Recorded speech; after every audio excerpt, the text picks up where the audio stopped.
Hello there, happy new month to every one of you out there, and let's be forget, happy Workers' Day to every single Nigerian male and female that has been working out and been pushing this country ahead. And to where we are today, we say kudos to all workers. This is the CIA Corner here on TAF TV. My name is Nnpcl. Like you all know, here in CIA, we bring to you the best of commentaries, in-depth analysis that are trending on a newspaper. I know I'm out here wishing you a happy new month, and I am not obeying what the federal government said in regards to the public holiday, but you all know we as pressmen, we're always out here dishing out information, because without us here on seat, I bet you information will not get across to you. But we're still observing our breaks in regards to what we're doing. Okay, now let's dive into the story that we have for you for today. Like you all know, here in CIA, we always bring to you the best of all headlines. Now, this one gets to affect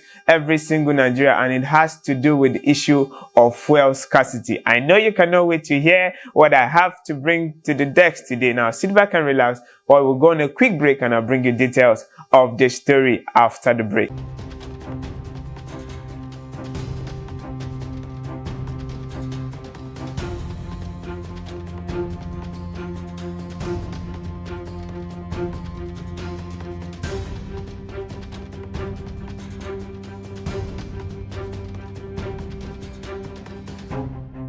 All right, you're welcome back from that quick break. Now, you could remember as at early November this year, federal government were giving us promises that the Petrol refinery and our Dangote refinery, that the two local refineries we're actually looking at, will be up and running before this time. Now, this also boils back to what we had last month, if I'm not mistaken, that Dangote came out to tell us that, okay, diesel will be sold at the cost of 1,200, and our fuel, PMS, will be sold at 550. I know one will actually wonder, what are Nigerians then doing at fuel stations, having to queue for, just like we were opportunity to speak with one of the persons at the fuel station. The man said he has been there for over 7 hours, regardless of the fact that federal government made promises to every single Nigerian that once these local refineries get working, get kicking, that we will not have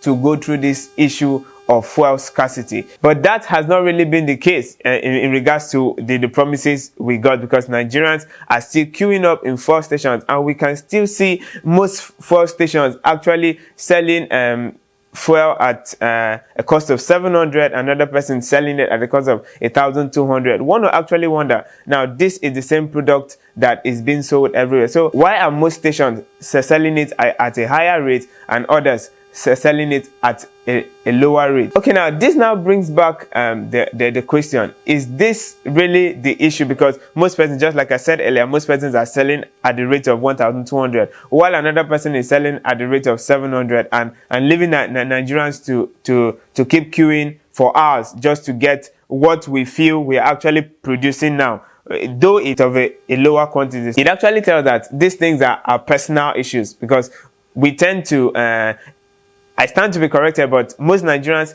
tend to capitalize on every single opportunity we get. And now it will interest you to know that this fuel scarcity, that just like a popular quote that we all know, that one man's food is another man's poison. Now, for the fact that most persons are actually queuing up for hours, another person is actually making gain. So it therefore means that our attitude towards making profits all the time at every slightest opportunity is actually wrong, because it is quite unfortunate that most fuel stations are shutting down and giving us excuses that they don't have this product to sell out. But that's not actually true. We know they have it. Nigerians know these things. Most persons are actually capitalizing a lot on this particular fuel scarcity. Of late, we are hearing that the National Association of Nigerian Students are planning on a strike, because this fuel scarcity generally gets to affect every single aspect of our economy. It will also interest you to know that most persons will not bring down the price of their commodities. Transportation will be hiked yet again. Even the listeners are as our so-called pure water will still be at the rate of 1 at 15 naira in most places. So it all boils back to our attitude towards handling every single situation. We could also remember the days where POS personnel were actually making huge profit. It lasted for a particular time. That's why I said Nigerians were very, very good at capitalizing on every single opportunity. So now, just like I said earlier, it all boils back to how we get to handle situation now. This issue of fuel scarcity, it is our fault at first.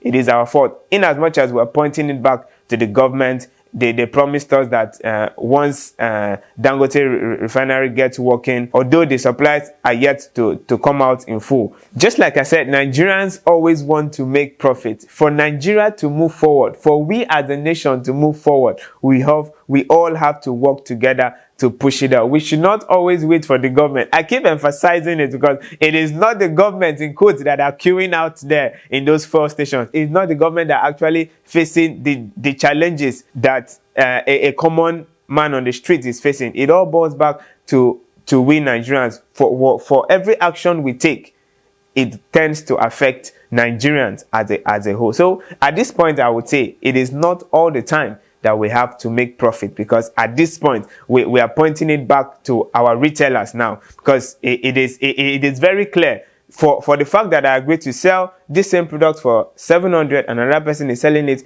at 1,200. It is very, very wrong. Our approach to things most times are very, very wrong. So I'll leave you to drop your own thoughts in regards to this. Do you really think it is ethical for most retailers to maintain a particular price while another is selling it at a higher price? So I'll leave you to drop your comments. Do well to follow us up on all our social media handles so that you get acquainted each time we bring you details of trending news like this. This has been the CIA Corner here on TAF TV, and I've been your co-host for today, Yokeme. Do well to take care of yourself regardless of whatever we're facing as a country. See you next time.